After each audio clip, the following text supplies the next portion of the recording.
Bom dia, caros estudantes. Dando continuidade aqui ao nosso curso de Mecânica Quântica 1, nós vamos começar a tratar problemas relativos a mais de uma dimensão, né?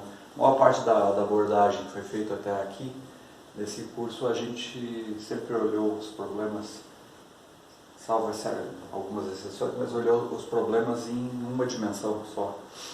Então agora nós vamos começar a desenvolver as ferramentas adequadas, né, para trabalhar com mecânica quântica no espaço mesmo, principalmente desenvolver a álgebra de momento angular, uma vez que que o teu sistema está liberado para se movimentar em mais de uma dimensão.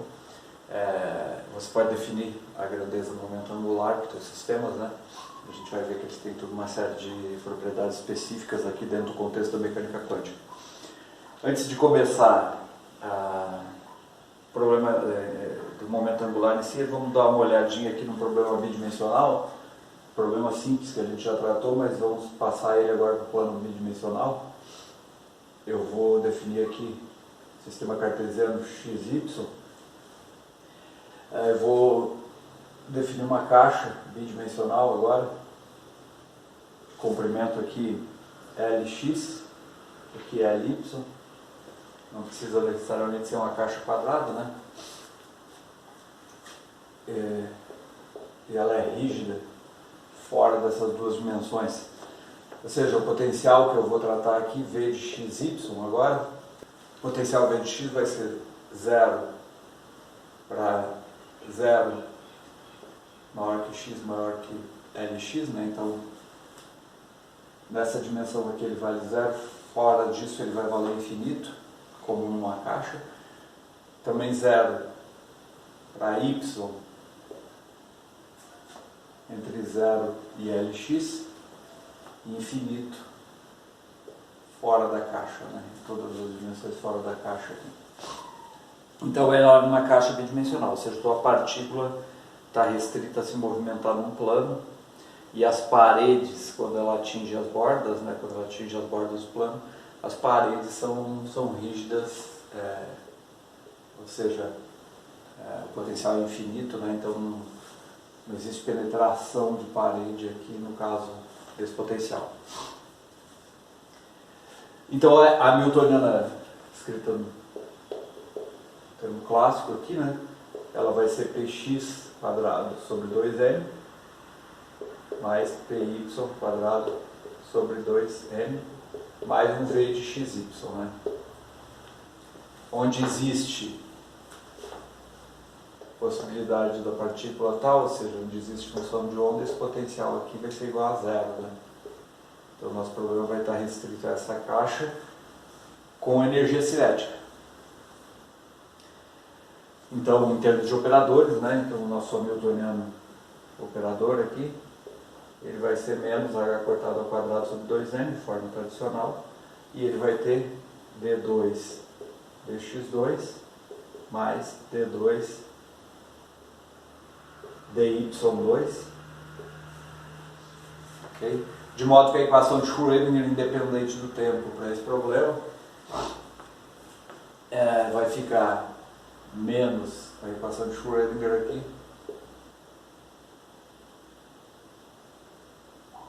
vai ficar menos h cortado ao quadrado sobre 2m, parcial, segunda parcial aqui em x, né?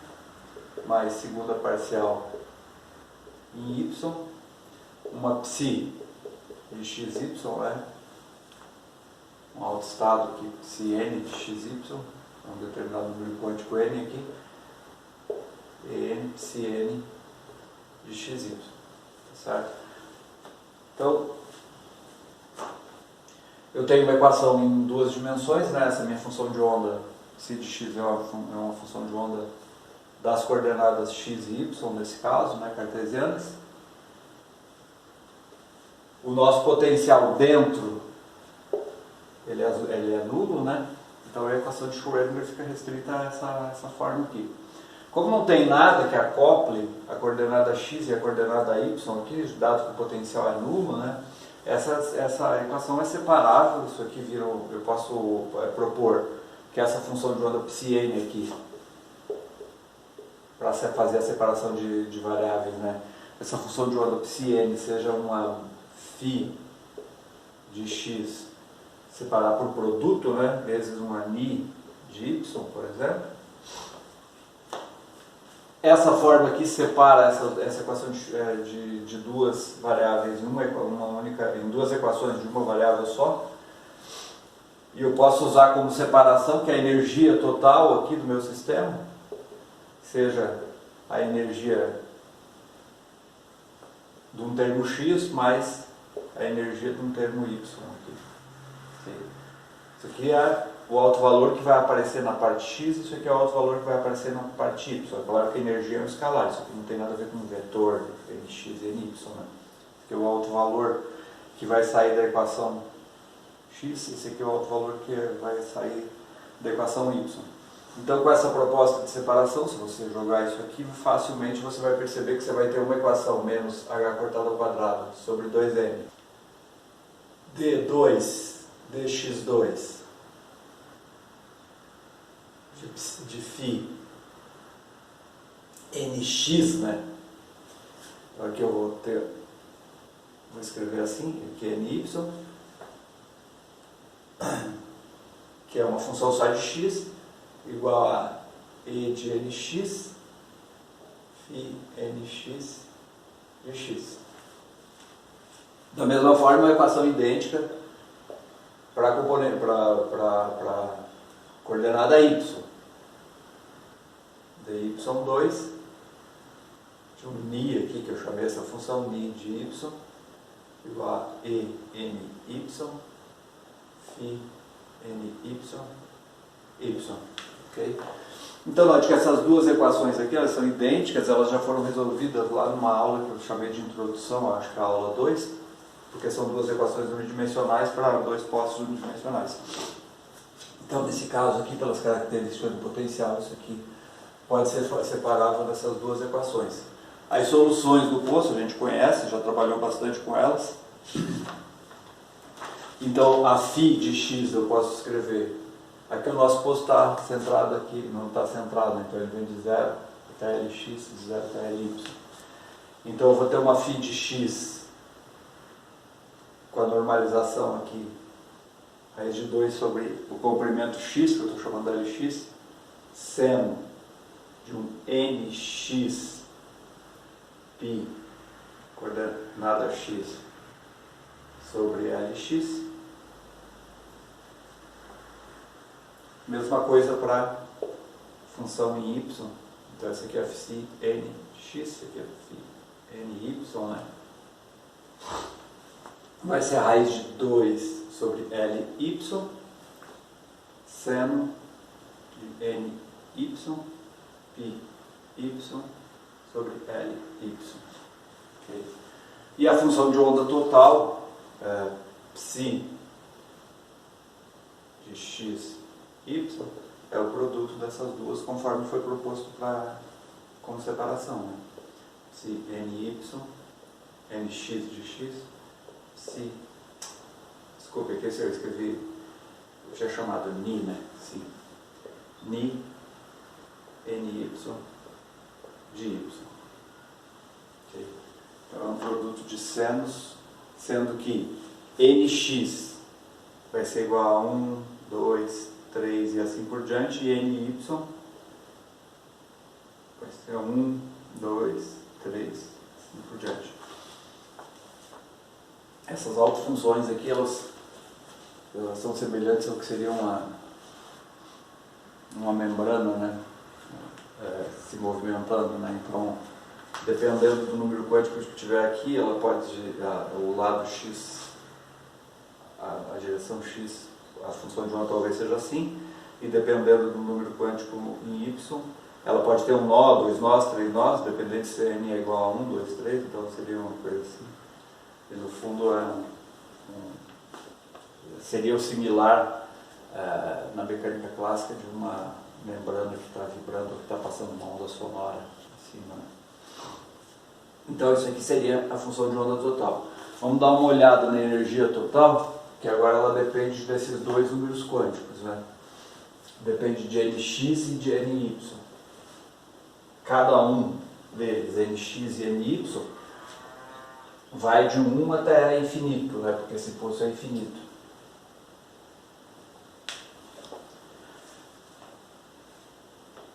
Então a energia da partícula de massa m, que está aprisionada bidimensionalmente nesse problema, ela vai ser E de nx mais E de ny.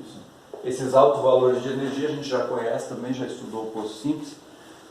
Então isso aqui seria nx quadrado, π quadrado, h cortado ao quadrado, sobre 2m lx quadrado,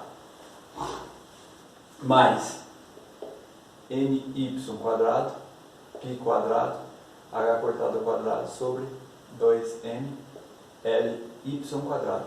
Onde isso aqui é o comprimento, a largura da caixa na direção x, e isso aqui é a largura da caixa na direção y. Então a energia é quantizada, claro, e tem valores π quadrado, h cortado ao quadrado, sobre 2m lx quadrado sobre lx quadrado, mais ny quadrado sobre ly quadrado. Então nós podemos, no caso específico que essa caixa for uma caixa quadrada, né, ou seja, se lx for igual a ly, vamos traçar aqui uma tabelinha só das energias, né? Então a energia total aqui, desse lado aqui eu vou ter nx, ny. E com a caixa quadrada, lx igual a ly, né? Então, na verdade, nesse caso, a energia total para a caixa quadrada ficaria sempre π quadrado, h cortado ao quadrado, sobre 2m, l, vou chamar simplesmente de l quadrado, nx quadrado mais ny quadrado. Então, aqui eu tenho que dividir por possibilidades agora, né? Então, se nx for igual a 1, o ny pode correr todos os valores, né? Então, o primeiro valor possível aqui é igual a 1. Então, esse termo aqui é E0, né? E0. Então, isso aqui, essa energia dá 2 E0, né? Porque dá 1 mais 1, 2. O nx igual a 1, o próximo termo aqui seria 2.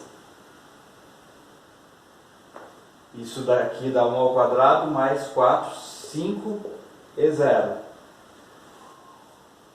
Mas note que se nx for igual a 2, ny igual a 1, também dá 5 E0. Então esses dois estados, nx igual a 1, ny igual a 2, nx igual a 2, ny igual a 1 são degenerados, né? Duplamente degenerados. Essa degenerescência surgiu quando eu fiz esse termo ser igual a esse termo. Se a caixa não é quadrada, essa degenerescência pode não aparecer, né? Depois, no curso de estrutura, de teoria de mecânica quântica 2, nós vamos, a gente estuda melhor isso, né? Então o surgimento aqui de uma simetria, né? Porque se eu tinha uma caixa retangular, esses dois estados aqui, por exemplo, não seriam degenerados. Esse valor aqui seria diferente desse valor aqui, né? Isso aqui não daria degenerado. Quando n igual a 1, estaria dividido por lx quadrado, quando n igual a 2, dividido por ly quadrado, não seria igual a trocar o n aqui, né? Mas se eu transformo essa caixa aqui numa caixa quadrada, com lx e ly iguais, então eu posso ter essa degenerescência aqui. Então as degenerescências estão relacionadas com simetrias que aparecem no problema também, tá certo? Para problemas de mais de uma dimensão. Isso vai ser estudado no momento apropriado no curso de mecânica quântica. Aqui só o próximo termo, por exemplo, porque o outro termo seria nx igual a 1, ny igual a 3. Existe um termo degenerado a ele que é 3, 1 também. Okay? Isso aqui dá 1 mais 9, 10, né? 10 E0. Tem um termo intermediário aqui que é 2, 2. Esse termo 4 mais 4, 8, é 0. Esse termo é não degenerado. E assim por diante, tá certo? Então, na caixa quadrada podem aparecer termos degenerados ou termos não degenerados. E isso vai embora aqui. Conforme vai crescendo aqui, pode ser que apareçam outras degenerescências. Tá certo? Então, esse é um problema típico. Eu resolvi ele em coordenadas cartesianas, né? E não tive nem a necessidade, nesse caso, de usar momento angular. Mas a gente sabe, por exemplo, de mecânica analítica, que quando você está usando coordenadas angulares, o par canônico das coordenadas angulares vão ser momentos angulares, né? Aqui eu estou em coordenadas cartesianas, o par canônico das coordenadas cartesianas é um momento linear. Então, x, px, y, py. Mas eu estou com θ e φ, por exemplo, no sistema em coordenadas esféricas, tridimensionais, eu vou ter que introduzir os momentos angulares associados à coordenada φ, θ e etc. Né? Então, na sequência, nós vamos começar a estudar como é que funciona a álgebra de momento angular, propriamente dito em mecânica quântica. Esse é um exemplo bidimensional só introdutório. Então, iniciando aqui, pensando num caso geral 3D, né, no teu sistema, o teu operador de posição x, né, vai ser x, y, z. Ou, às vezes a gente usa a notação x1, x2, x3, também pode ser usado. E o nosso momento linear, que é o associado, como operador, já estou pensando aqui, ele vai ser menos IH cortado, ele vai ser dx na direção I, mais dy na direção J, mais dz na direção K. Okay. Isso eu posso escrever como menos IH cortado, o gradiente. Esse gradiente aqui calculado nas coordenadas x, y, z do seu sistema, né, nas coordenadas que você está adotando. Do mesmo modo, o operador módulo da posição, né, que seria x quadrado, vai ser x quadrado mais y quadrado mais z quadrado, esses são operadores. E o momento, módulo do momento linear, que é p escalar p, né, que é p quadrado, ele vai ser o quadrado disso aqui, ou seja, isso vezes isso, né? Isso vai me levar, como é um produto escalar, né, você vai tomar uma segunda derivada em x, segunda em y, segunda em z. Estou cortando os termos cruzados, né? Então ele vai me levar a menos h cortado ao quadrado, d2 dx2 mais d2 dy2 mais d2 dz2, aqui em coordenadas cartesianas. E isso aqui eu posso escrever como menos h cortado ao quadrado o laplaciano, tá certo? Então, em 3 dimensões aqui, a nossa equação de Schrödinger, que é H, a equação de Schrödinger independente do tempo, né? H operador, atuando em psi de x, y, z, vai ser E, psi de x, y, z. Sendo que o H operador é cinética mais potencial, escrito na forma de operador, né? Então, isso aqui vai ser menos h cortado ao quadrado sobre 2n, o laplaciano, mais algum potencial aí v de x, y, z, atuando em psi de x, y, z, igual a E, psi de x, y, z. Seria a equação de Schrödinger independente do tempo, sistema tridimensional, e é uma equação diferencial, já que o laplaciano aqui envolve segundas derivadas, né? Uma equação de segunda ordem minimamente nas coordenadas, ok? Dependendo do potencial, você poderia ou não resolver esse problema.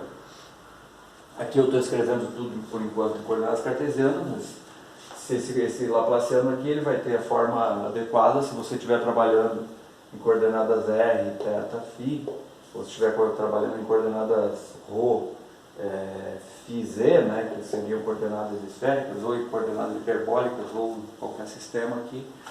Então, nesse caso, para montar a equação de Schrödinger, você vai montar o Laplaciano segundo o sistema de coordenadas que você achar apropriado, né? Em geral, se você está trabalhando com coordenadas no sistema de 3 dimensões, vai te interessar então o momento angular do sistema, né? E isso é importante conhecer a álgebra do momento angular, porque tem muitos problemas, por exemplo, de força central. A solução do momento angular é única, ela é separada do resto da equação de Schrödinger, né? A parte do momento angular pode ser separada, de modo que você tem uma solução que você já conhece, independentemente do potencial radial que tiver em questão, entre outras questões, né? Então a gente vai estudar como é que vai ficar o momento angular, que a gente vai chamar momento angular orbital. Então é momento angular orbital. Estou usando o termo orbital porque eu vou definir. Então aqui eu tenho o sistema Z, Y, X. Eu vou definir aqui é o meu vetor posição R, aqui é o meu vetor P, né? Vou definir o momento angular aqui como L igual a R vetor P. A gente chama esse momento definido dessa forma clássica de orbital, e ele vem para diferenciar que quando o spin tem a mesma álgebra do momento angular, spin é um momento angular, e aí o momento angular de spin que não é representado segundo esse operador aqui, né? Não tem uma representação clássica aí na mecânica quântica.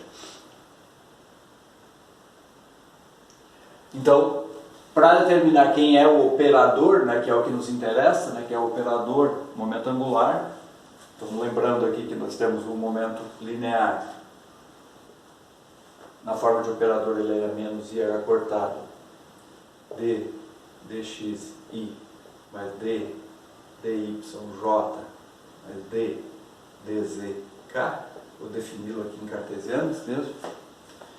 Então o momento angular vai ser menos IH cortado, né?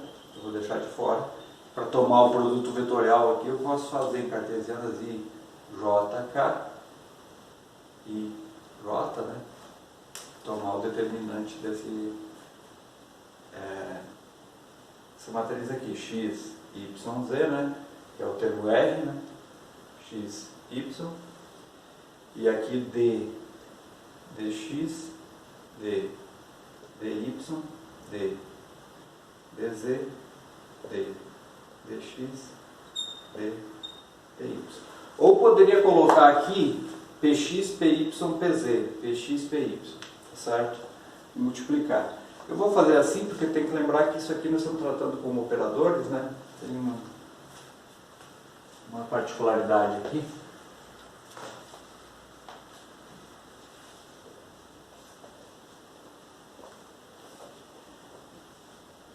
Então, executando esse determinante ali, eu vou ficar com L igual a menos IH cortado. Então, daqui vai dar I, Y, ddx, na direção I tenho Y, ddx. Aqui eu tenho J, Z, desculpa, I, Y, ddz, né? dz, mais J, Z, ddx,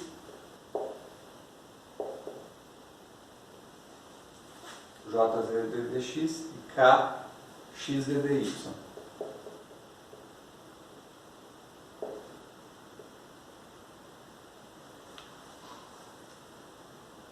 Vou colocar essa parte aqui entre parênteses. E agora menos, né? Tomar daqui para cá. Eu vou manter essa ordem de multiplicação aqui, Isso aqui ficaria d dx vezes y, e aqui eu tenho um versor k. Esse versor k é um versor fixo, né? Então, fixo são as bases, né? Então essa derivada não vai atuar nele, né? Menos ddy z na direção i, aqui, né? Menos ddz na direção j.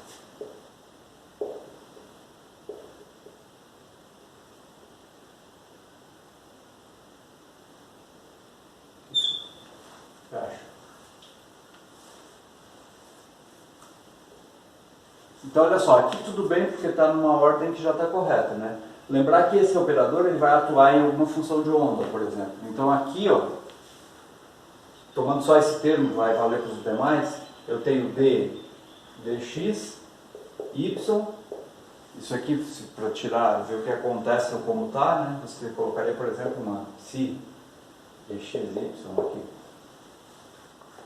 Então, isso aqui seria tomar d dx de y. E essas coordenadas são coordenadas independentes uma da outra, né? Então isso dá 0. Então seria d dx de y vezes psi, esse dá 0, mais y d dx de psi. Então isso aqui, esse termo é o mesmo como está a ordem, que é y d dx. Mesma coisa para esse, mesma coisa para esse, ok? Então, eu posso comutar aqui dentro, a ordem desses termos, e eu vou ficar com momento angular igual a menos i h cortado. Na direção i, agora vou separar tudo por direção. Na direção i, eu vou ficar com y d dz menos z d dy. Na direção j, vou ficar com z d dx menos x d dz. E na direção k, x d dy menos y d dx. Okay. Então assim está escrito, na forma vetorial aí, o operador momento angular orbital coordenadas cartesianas. A gente normalmente precisa dele por coordenadas, né? Vamos escrever aqui já por coordenadas para ir acostumando. Depois precisa por componentes, né?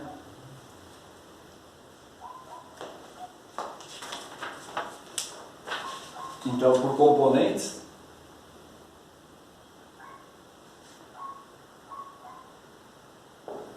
eu vou ter Lx igual a menos IH cortado y dz menos z dy,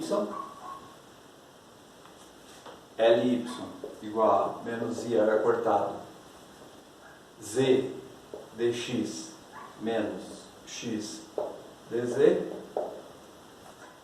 e Lz menos IH cortado x dy menos y dx. Ok?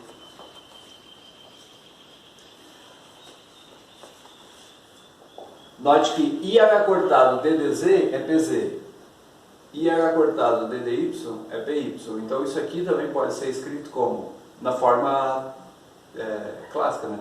Y pz menos z py, z px menos x pz, x py menos y px, certo? Isso aqui na forma de operador diferencial. Ok? Então esses aí são as componentes do momento angular, operador, momento angular aqui para mecânica quântica. Em geral a gente precisa, em geral não, necessário também saber o módulo do momento angular da partícula, né? Ou seja, L quadrado, que é L escalar L, né? Então isso aqui vai ser Lxi mais Lyj mais Lzk escalar Lxi mais Lyj mais Lzk, ok? Ou seja, L quadrado é a soma dos quadrados das componentes. Aqui nós estamos em cartesianas, depois nós vamos abrir esses operadores também em coordenadas esféricas, ou vamos apresentá-los pelo menos em coordenadas esféricas, que é a maneira mais tradicional de, quando você está precisando realmente resolver um problema de força central, por exemplo, você não vai resolver coordenadas cartesianas, porque força central depende só da distância, né? Então isso fica acopla as coordenadas cartesianas não dá. Mas por enquanto vamos trabalhar assim. Então isso aqui é igual a Lx quadrado mais Ly quadrado mais Lz quadrado. Lembrando que isso aqui são operadores, né? Então isso aqui na verdade é Lx atuando em Lx mais Ly atuando em Ly mais Lz atuando em Lz. Okay? Isso aqui é o módulo quadrado desses operadores.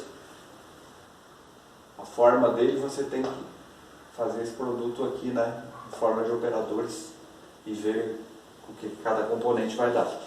Então, o que vai dar esse produto, esse produto, esse produto. Depois a gente faz isso.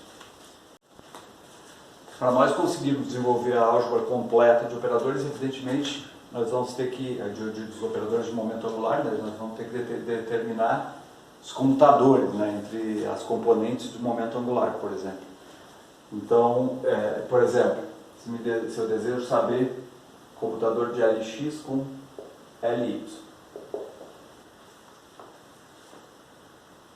posso usar essa forma ou essa forma aqui. Eu vou escrever essa forma aqui mais compacta, porque a gente sabe como comutar Px com Py, Py com Pz, etc, etc, né? Então eu posso escrever esse computador aqui, ele vai ser o computador de y Pz menos z Py, z Px menos x Pz.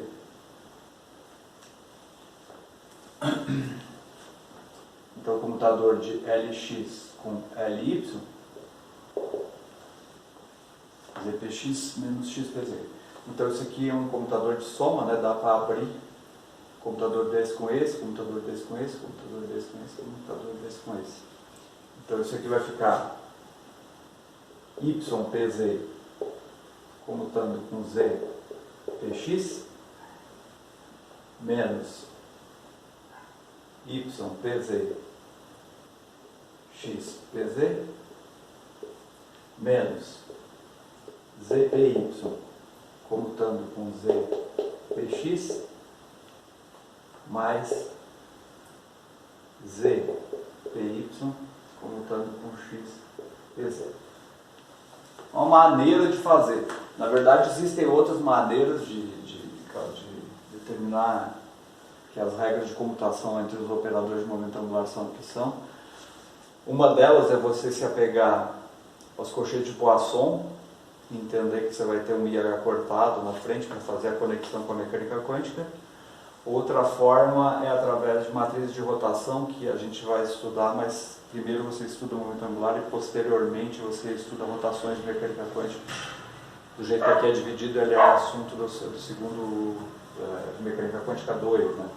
Existem maneiras mais simples. O que você tem que fazer agora? Isso aqui são produtos, né, de operadores. Tem que abrir esses comutadores aqui e ver o resultado. Isso vai ficar, eu deixo como exercício aqui para vocês. Esse aqui é um A comutando com BC, onde esse A é esse produto, e daí você vai abrindo todos e determina. Lembrando aqui, né, para fazer essas comutações, a gente sabe que PI com PJ é igual a delta de J, ou seja, dá 1 quando com PX com PX, quando igual a J, e 0 quando é diferente de J. XI com XJ, que são as coordenadas, vale delta de J, e XI com PJ, esse já foi bastante trabalhado, vale IH cortado delta de J. Então, com essas propriedades de comutação canônicas que a gente chama, você consegue abrir esse computador e determinar, no final das contas, que o computador de Lx com Ly é igual a IH cortado Lz. Não é à toa, isso aqui comuta da mesma forma que comutam os operadores de spin, que a gente já estudou, Sx com Sy e H cortado Sz, tá certo? São momentos angulares, vão obedecer as mesmas regras. Mas isso aqui é bom fazer como exercício, tá?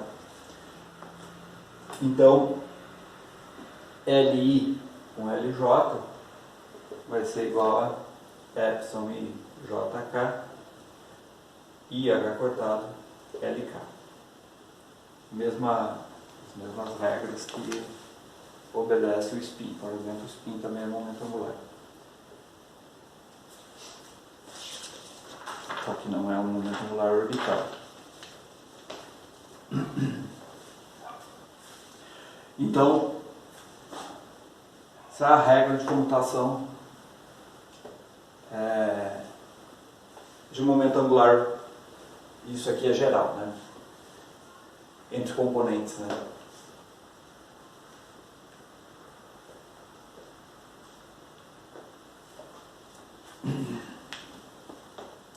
É importante também determinar como é que cada componente de momento angular comuta com o operador momento angular total, okay?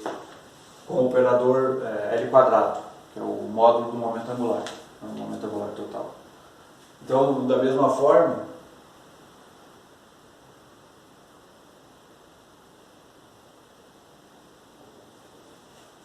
nós vamos ter Lz, eu vou tomar como exemplo Lz com L quadrado. L quadrado é Lx quadrado, mais Ly quadrado, mais Lz quadrado. Então esse aqui, comutador de uma soma, então vai ser Lz com Lx, né, que é Lx quadrado, mais Lz com Ly, mais Lz com Lz. Bom, o Lz vai comutar com Lz de qualquer forma, né? Então esse termo aqui é zero. Sobrando esses dois comutadores aqui para abrir. Lembrando aqui, né? Comutador de A com BC. AB com C, mais B com AC. Okay? Então aplica nesse produto aqui, né? E eu vou ficar com um computador de Lz com L quadrado igual, isso vai dar Lx, desculpa, o primeiro termo é Lz, né? O A. Lz com Lx vezes Lx mais Lx multiplicado à esquerda aqui. Lz com Lx mais Lz com Ly, que é vindo aqui agora, né? Com Ly à esquerda, mais Ly, Lz com Ly.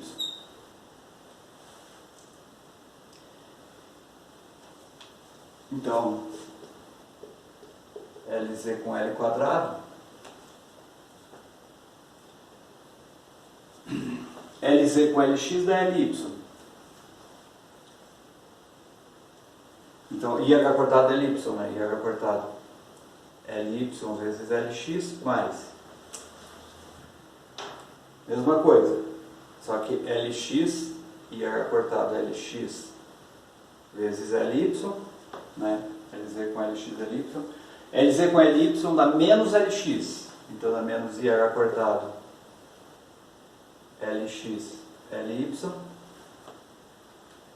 Lz com Ly dá menos Lx, menos IH cortado Ly, IH cortado Ly, Lx. Então, cancela, isso dá igual a zero. Ou seja, a componente comuta com esse operador LZ comuta com o momento angular total. E cada componente também comuta, ok? Então aqui nós temos, aqui você pode colocar Lx e Ly, que vai dar o mesmo resultado. Então nós temos Li com L quadrado é igual a zero. Então essas regras canônicas de comutação aqui para o momento angular, os componentes cartesianos do momento angular, elas são fundamentais aqui na medida que nós fomos trabalhando com o momento angular para desenvolver quais são os autovetores e os autovalores do momento angular, que a gente vai ver, o momento angular é quantizado, mecânica quântica. Para desenvolver os autovetores e os autovalores, a gente precisa dessas regras aqui. E aí, a partir disso, nós podemos construir a álgebra completa aí do operador momento angular, tirar uma solução global para ele. Note que, se eu escolher aqui LZ, né? Então, LZ comuta com L quadrado. Se eles comutam, então os autovetores de LZ são simultaneamente autovetores de L quadrado. Isso vai ser usado para indexar os vetores de estado, os autovetores de momento angular, já que eles têm degenerescência, etc, coisa que a gente vem trabalhando também no curso. Okay? Então, a gente para aqui, na próxima aula nós vamos começar a desenvolver e enxergar como são os autovetores e os autovalores do operador no momento angular. Ok? Obrigado.